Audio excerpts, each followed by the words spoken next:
mobile बिना मनवा ना लागै राजा मोबाइल बिना मनवा मोबाइल बिना मनवा ना लागै राजा सास बिना लागै ससुर बिना लागै सास बिना लागै ससुर बिना लागै ननद बिना मनवा ननद बिना मनवा ना लागै राजा ननद बिना मनवा ननद बिना मनवा ना लागै राजा मोबाइल बिना मनवा मोबाइल बिना मनवा ना लागै राजा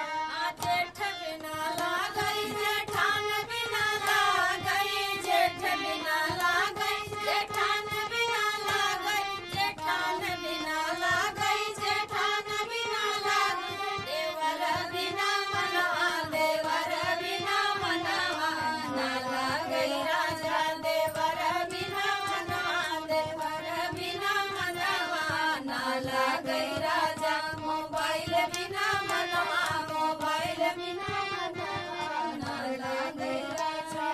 टोल बिना लागै महल बिना लागै टोल बिना लागै पड़ोसी बिना लागै पड़ोसी बिना लागै पड़ोसी बिना लागै हो यार बिना मनवा हो यार बिना मनवा ना लागै राजा हो यार बिना मनवा यार बिना